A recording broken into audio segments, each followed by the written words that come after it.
मैं संजय साहू अपने YouTube channel में आपका स्वागत करता हूँ। आज हम लोग पढ़ेंगे क्लास 12th मैथ में चैप्टर 4 सारणिक, जिसको डिटर्मिनेंट्स कहते हैं। सारणिक क्या होते हैं? सारणिक जो वर्ग आपके होते हैं उनकी हम जो वैल्यू, अब क्या है, अभी तक जिसके पहले आपने चैप्टर पढ़ा हुआ है उसमें हम मैट्रिक्स बनी हुई छोड़ देते थे, मगर अब क्या है, जो वर्ग आप जो होते हैं, स्क्वायर मैट्रिक्स होते हैं, उनकी अब हम वैल्यू निकालते हैं और जो वैल्यू निकलती है उसको कहते हैं सारणिक। यहाँ पे देखिए इसकी परिभाषा क्या है कि प्रत्येक वर्ग आव्यूह को, किसको? वर्ग आव्यूह। एक चीज याद रखना कि जो सारणिक होते हैं केवल वर्ग आव्यूह की वैल्यू निकलती है और किसी आव्यूह की नहीं। तो वर्ग आव्यूह को एक व्यंजक या एक संख्या से संबद्ध किया जा सकता है। मतलब हम किसी भी वर्ग आव्यूह को किसी व्यंजक से या फिर किसी संख्या से संबद्ध का मतलब उसको हम फाइंड कर सकते हैं। इस व्यंजक या संख्या को आव्यूह का सारणिक कहते हैं। इसी जो हम इसकी वैल्यू निकालते हैं उसको, जैसे हमने ये ले ली 2x2 की एक मैट्रिक्स, इसकी ये है एलिमेंट्स ये दिए हुए हैं। ये तो अभी क्या है, 2x2 की स्क्वायर मैट्रिक्स है। अगर हम इसको अब हम इसकी वैल्यू निकाल सकते हैं। इसको यदि हम ऐसे मॉड जैसा साइन होता है, ये सारणिक कहलाता है। इसको हम फाइंड कर सकते हैं, वो भी हम आपको बताएंगे। तो सबसे पहले परिभाषा समझ ली आपने। अब देखते हैं जो सारणिक है उसको हम डेल्टा से, ये जो हम छोटा त्रिभुज वाला साइन बनाते हैं इसको कहते हैं डेल्टा। तो हम सारणिक को डेल्टा या फिर डी अक्षर से प्रदर्शित करते हैं। और इसको एक प्रकार से और कर सकते हैं, जैसे मान लो हमें ये सारणिक ए दी हुई है, तो इसको कहीं कहीं ऐसे भी लिखा हुआ मिलेगा आपको कि इसको डिटर्मिनेंट ए फाइंड कीजिए। तो इसका मतलब है इसका सारणिक ए निकालिए, हम इसको ऐसे राइट कर सकते हैं। तो सबसे पहले ये सारणिक हो गया। अब सारणिक में कुछ नोट पॉइंट है, इसको आप बिल्कुल अपने मेमोरी में फिट करके रखें तो आपसे बिल्कुल भी मिस्टेक नहीं होगी। सबसे पहला इसका जो नोट पॉइंट है वो है कि सारणिक के वर्ग आव्यूह होते हैं। मतलब जो सारणिक होते हैं वो केवल वर्ग आव्यूह के होते हैं। दूसरा, सारणिक की क्षैतिज रेखाएं और पंक्ति सारणिक की क्षैतिज रेखाओं को पंक्ति तथा ऊर्ध्वाधर रेखाओं को स्तंभ कहते हैं। जैसे हम आव्यूह में मानते हैं वैसे ही सारणिक में। यहाँ पे हम आपको समझाते हैं इसमें।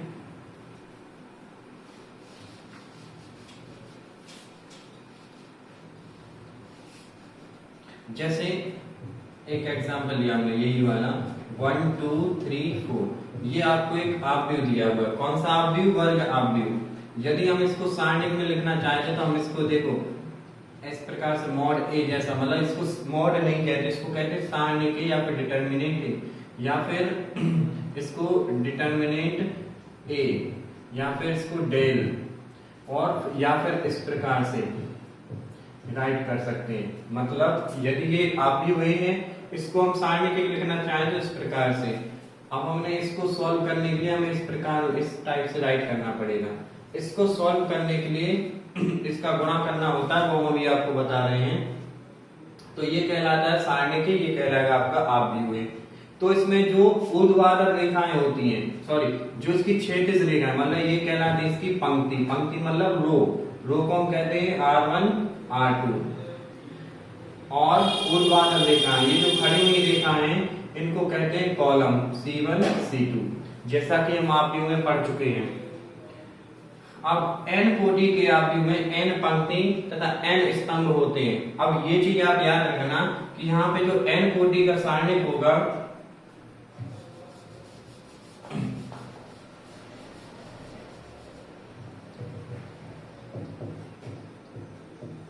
ये हमारा n कोटि का एक आव्यूह है। तो इसमें स्तंभों की संख्या और पंक्तियों की संख्या बराबर कोटि की संख्या होती है। तो यदि हम इसमें दिखा, देखो n कोटि के आव्यूह में n पंक्ति n स्तंभ होते हैं, अर्थात पंक्तियों की संख्या बराबर स्तंभों की संख्या बराबर कोटि। तो यदि हम इसमें कहें कि सारणिक, पहले इसको हमने सारणिक में लिख लिया और हम इसमें आपसे पूछे कि इसमें कितनी पंक्ति है, तो इसमें पंक्ति की संख्या, पंक्ति कितनी है? 1 2, तो 2, और बराबर स्तंभों की संख्या। कितने स्तंभ हैं? 2। इन्हीं को कहेंगे कोटि। तो सारणिक में क्या होते हैं? पंक्ति की संख्या बराबर स्तंभों की संख्या बराबर कोटि की संख्या। और यदि इसमें आपसे कहें कि कुल अवयव कितने होंगे, कुल अवयव, तो कुल अवयव होंगे पंक्ति गुणा स्तंभ, मतलब 2/2 मतलब 4। तो यहाँ पर अवयवों की संख्या n² होती है। यदि n कोटि के अवयव में n पंक्ति, n कोटि के अवयव में n पंक्ति तथा n स्तंभ होते हैं तो अवयवों की संख्या n² हो जाएगी। जैसे अभी हमने बता दिया आपको कि इसमें 2 पंक्ति हैं और 2 स्तंभ हैं, तो अवयवों की संख्या कितनी हो गई? 2 × 2 मतलब 2² = 4। ये आपके यहाँ पे सारणिक होता है। इसमें ये मेन पॉइंट आप याद रखना कि इसको हम सारणिक ए पढ़ेंगे, ना कि इसको मॉड्यूलस ए। इसको हम पढ़ेंगे सारणिक ए। ठीक है बेटा, इस चीज का याद रखना कि ये यहाँ पे मॉड नहीं है, यहाँ पे डिटर्मिनेंट्स है। इसको हम क्या कहेंगे? सारणिक ए। अब हम इसमें एक कोटि के अवयव का सारणी देखते हैं, फिर द्वितीय कोटि के अवयव का सारणी, फिर तृतीय कोटि के अवयव का सारणी। एक कोटि के अवयव का सारणी मतलब हमें एक अवयव दिया हुआ है जिसकी कोटि 1 है। एक कोटि के अवयव का सारणी। एक कोटि का अवयव मतलब 1 × 1, मतलब अवयव में हम 1 × 1 को कोटि कहते थे, और सारणिक में पंक्ति को भी कोटि कहते हैं और स्तंभों को भी कोटि कहते हैं। तो इसका अगर हम आपसे कहें सारणिक निकालिए तो इसको हम लिख देंगे सारणिक ए। मतलब ये अब अवयव वाले ये ब्रैकेट हटके सीधा वाला लगेगा ये। तो इसके अगर हम अब देखिए वो इसमें सारणिक लग गया तो मतलब इसकी वैल्यू निकलेगी, और एक कोटि के अवयव का जो वैल्यू निकलती है उसका जो अवयव होता है वही निकलती है। अब द्वितीय कोटि के अवयव का सारणिक, द्वितीय कोटि का मतलब 2/2 की कोटि। ठीक है, अब हम कहेंगे इसकी आप सारणिक निकालो तो देखो सारणिक ए, सारणिक ए लिखने का मतलब ये लिखने हमने सारणिक ए। और क्या करेंगे, ये बड़ा ब्रैकेट हटा के आपको ये लाइनें खींचनी है, A11 A12 A21 A22। अब आप लोग सोच रहे होंगे कि इसको लाइनें क्यों खींचते हैं? बेटा हम इन लाइनों को ही सारणिक कहते हैं। तो आप ये चीज हमेशा याद रखना कि यदि ये ऐसे ब्रैकेट लगा हुआ है, जो बड़ा ब्रैकेट होता है, तो वो अवयव पढ़ा जाएगा। यदि सीधी जो लाइनें हैं तो उसको हम कहेंगे सारणिक। ठीक है बेटा, अब देखो दूसरी कोटि के सारणिक की कैसे वैल्यू फाइंड करते हैं, तो हम क्या करेंगे, पहले इन दोनों का गुणा कर लेंगे, फिर इन दोनों का बीच में कर लेंगे माइनस, मतलब A11 × A22 माइनस लगा लेंगे, A21 मल्टीप्लाई A12। ठीक है, और ये निकल आया हमारे दूसरी कोटि की वैल्यू, मतलब इसको हम सॉल्व कर सकते हैं तो ये निकल आएगा सारणिक ए, मतलब अवयव ए का मान निकल आया। अब यहाँ पे A11 क्या कहलाता है, यहाँ पे बता रहे हैं। A11 का मतलब पहली लाइन को हम पढ़ते हैं पंक्ति और दूसरी लाइन को पढ़ते हैं हम स्तंभ, या फिर पहली लाइन होती है रो, दूसरी लाइन होती है कॉलम। तो इसको हम कहेंगे पहली पंक्ति की पहला स्तंभ का जो अवयव है उसको हम 1 कहते हैं। इसी प्रकार A12 को कहेंगे पहली पंक्ति और दूसरी स्तंभ का अवयव, इसको कहेंगे दूसरी पंक्ति और पहली स्तंभ का अवयव, और इसको कहेंगे दूसरी पंक्ति दूसरे स्तंभ का अवयव। ये हो गया। अब हम इसको आपको एक एग्जांपल के थ्रू समझा रहे हैं। जैसे ये एग्जांपल दिया हुआ है, 2/2 की मैट्रिक्स दी हुई है, 2/2 का एक वर्ग अवयव दिया हुआ है, तो इसका हमें अगर सारणिक निकालना तो हम लिखेंगे सारणिक ए। क्या करेंगे, सबसे पहले इन दोनों का गुणा, 2 का गुणा कर लेंगे 2 में, और फिर -1 का गुणा करना है हमें 4, माइनस लगा देंगे, -1 का मल्टीप्लाई कर लेंगे 4 में, तो 2 2 × 4 माइनस माइनस प्लस और 1 4 × 4, तो ये आ जाएगा 8। तो यहाँ पे डिटर्मिनेंट ए हो गया अपना 8। अब हम लोग देखते हैं तृतीय कोटि के अवयव का सारणिक। तृतीय कोटि मतलब 3 × 3 की कोटि। तो ये वर्गाव्यूह है तृतीय कोटि का, इसका हमें सारणिक वैल्यू निकालनी है। तो सारणिक के लिए हम क्या करेंगे, ये इस टाइप से लिख देंगे, इसमें A11 A12 A13 A21 A22 A23 A31 A32 A33, इसको कहते हैं सारणिक A। ठीक है बेटा, ये अपनी कोटि 3 की वर्गाव्यूह है और ये हमारा सारणिक है। अब हम इसकी इसका जो वैल्यू फाइंड करनी पड़ती है वो कैसे करते हैं, तो या तो हम इसको देखो पंक्ति के अनुसार ले लेंगे या फिर इसको हम स्तंभ के अनुसार, मतलब या तो रो के अकॉर्डिंग लेते हैं या फिर कॉलम के अकॉर्डिंग लेते हैं। और दूसरा चीज है, इसमें आप इस टाइप से साइन लिख लिया, पहला प्लस, दूसरा माइनस, तीसरा प्लस। या अगर आप इसके अकॉर्डिंग लेते हैं कॉलम के अकॉर्डिंग, तो पहला प्लस, दूसरा माइनस, तीसरा प्लस। ये जो साइन होते हैं इसको आपको बहुत याद रखना है और बिल्कुल सिंपल भी है। अब हम इसकी वैल्यू निकालने के लिए क्या करते हैं वो हम आपको समझा रहे हैं। यहाँ पे हम जैसे यहाँ पे लिया हमने A11, तो क्या करेंगे, A11 का मतलब पहली पंक्ति और पहली पंक्ति और पहला स्तंभ छोड़ के बाकी जो अवयव बचे उसको हम सारणिक में लिख देंगे A22 A23 A32 A33।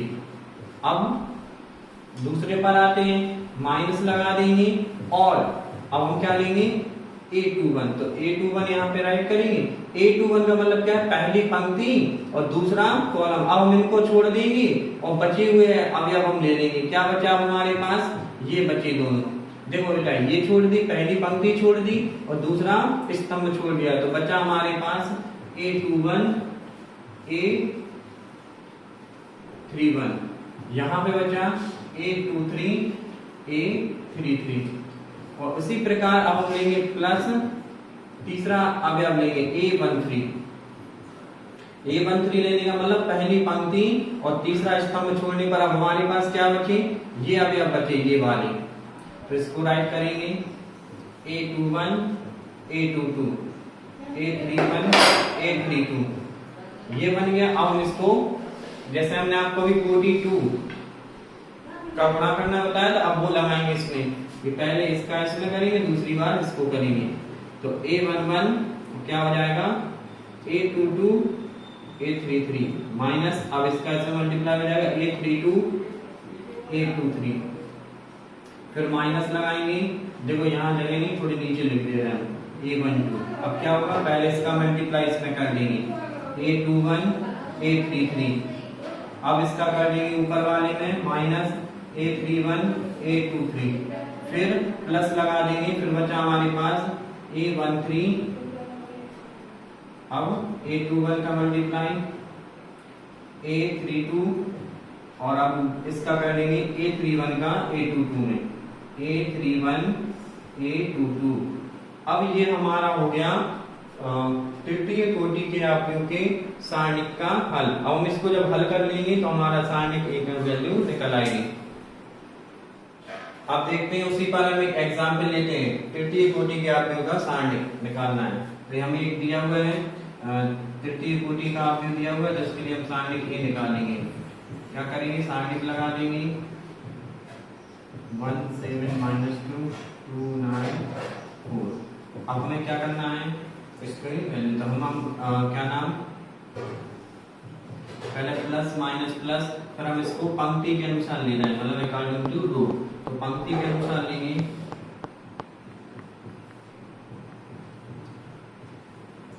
पंक्ति के अनुसार। और बेटा एक चीज इसमें हमेशा नोट करना कि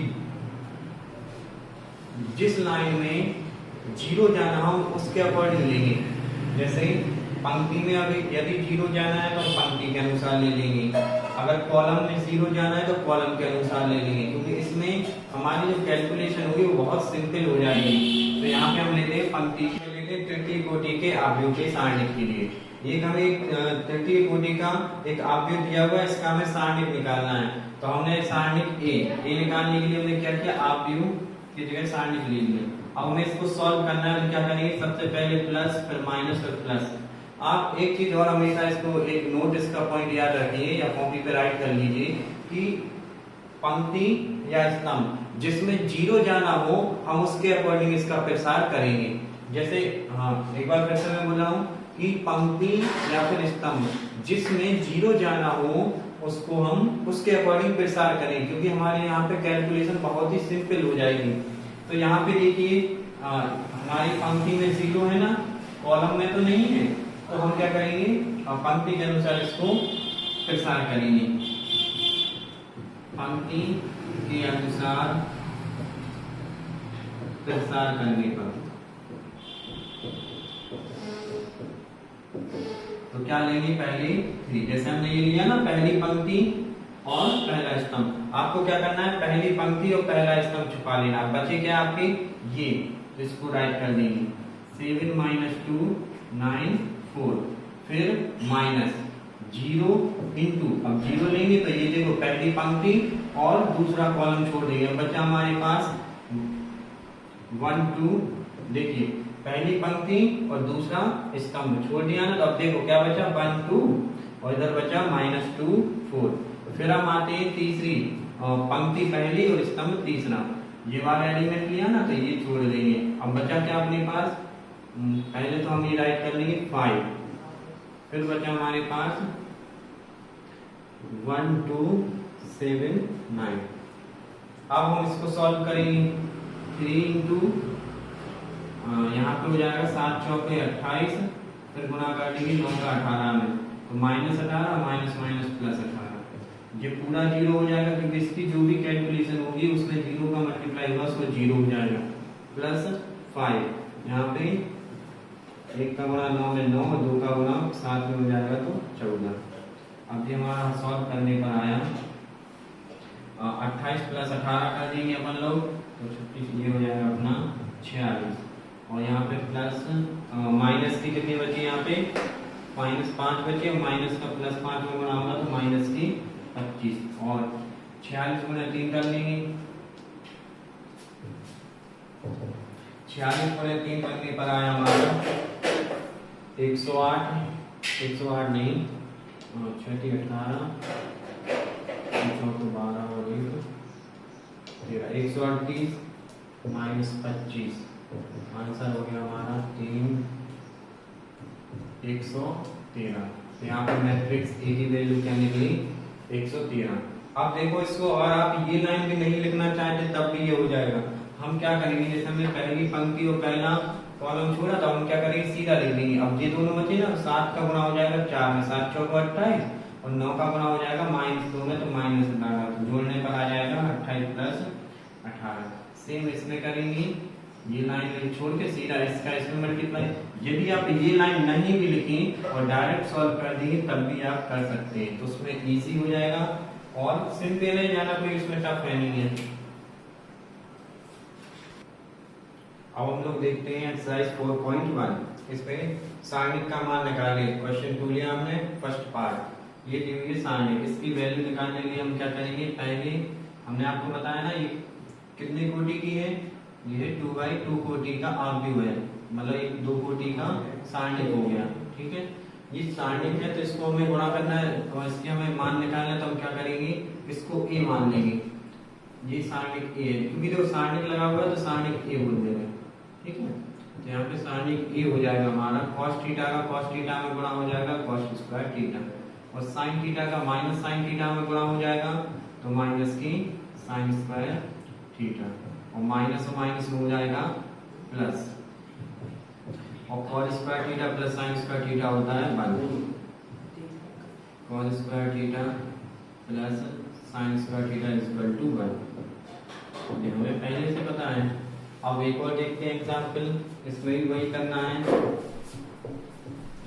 इसका इसमें करना, सॉरी पहले करेंगे इसका मल्टीप्लाई इसमें, तो ये क्या निकल आएगा x square minus x plus 1 multiply by x plus 1 minus, अब x प्लस 1 का करना है x माइनस 1 में, हम इसको सॉल्व करेंगे, x का गुणा कर देंगे पहले पूरे ब्रैकेट में, तो ये हो जाएगा x क्यूब, x का गुणा x स्क्वायर होगा, फिर x में होगा x स्क्वायर, फिर x में होगा, फिर प्लस 1 का गुणा होगा X square minus X plus 1 minus A plus B, A minus B क्या होता है A square minus B square, तो ये हो जाएगा एक्स स्क्वायर माइनस 1। ठीक है, यहाँ पे देखिए माइनस का एक्स स्क्वायर है, यहाँ माइनस का एक्स स्क्वायर है, ये प्लस का, तो यहाँ पे देखिए माइनस एक्स स्क्वायर और प्लस एक्स स्क्वायर कट गया, माइनस एक्स प्लस माइनस ये कट गया, यहाँ 1 है ये माइनस का है। ठीक है भाई, एक्स क्यूब माइनस का एक्स स्क्वायर माइनस 1 और माइनस प्लस 1 और माइनस माइनस हो जाएगा प्लस 1, तो 1 और 1 हो जाएगा 2। ये हमारा आंसर आ गया। अब हम यहाँ पे देखते हैं अगला क्वेश्चन 4। यहाँ पे यदि एक आपको दिया हुआ है a, तो हमें दिखाइए कि सारणिक 3a = 27 सारणिक a ये निकालना है, सिद्ध करना है। तो हमें आपको दिया हुआ है तो पहले हम सारणिक a निकालेंगे। सारणिक a के लिए वही करेंगे इसको। हाँ, हमने आपको बताया था कि पंक्ति में या फिर कॉलम में, मतलब स्तंभ में जिसमें 0 ज्यादा होते हैं उसको हम लेते हैं। तो यहाँ पे देखिए पहले स्तंभ में 0 2 है ना, तो हम इसके अकॉर्डिंग लेंगे। तो यहाँ पे हम लिख देंगे स्तंभ के अनुसार प्रसार करने पर,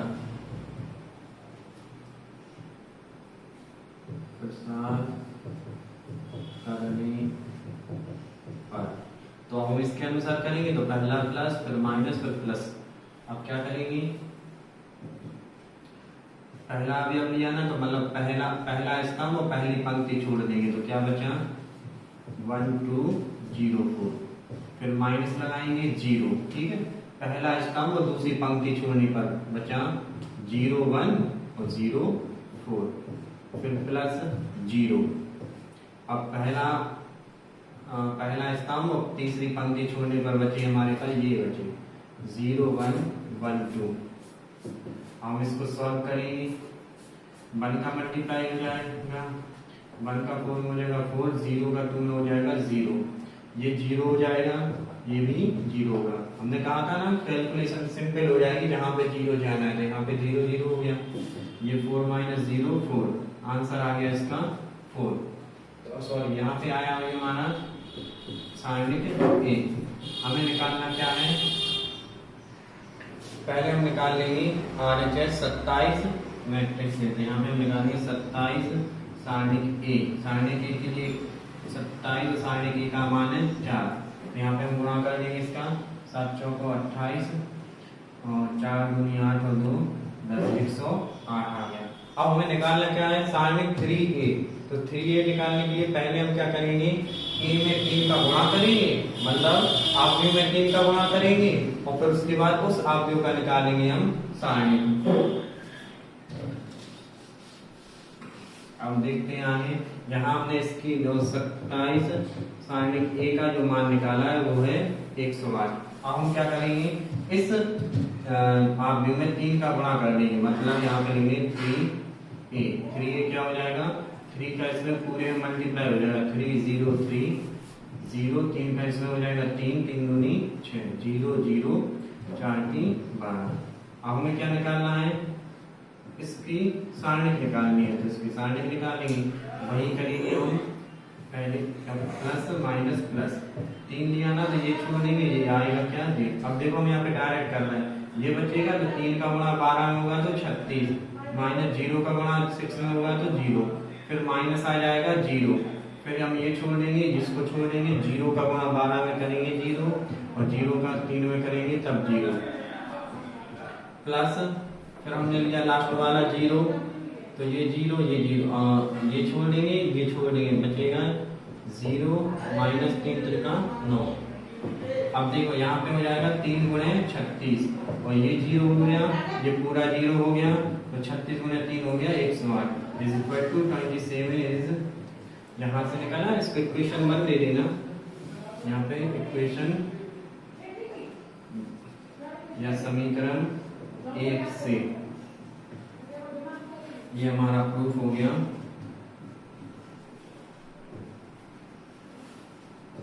बहुत सिंपल है ये।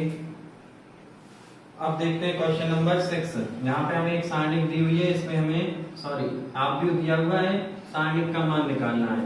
तो सारणिक ए, हम इस पे सारणिक लगाएंगे 1 2 5 1 1 4 -2 -3 -। अब इसको हमें सॉल्व करना है, तो अब चाहे इसमें 0 तो दिया नहीं है, तो अब चाहे पंक्ति के अनुसार ले लो चाहे स्तंभ की, तो हम यहाँ पे पंक्ति के अनुसार लेते हैं, ठीक है।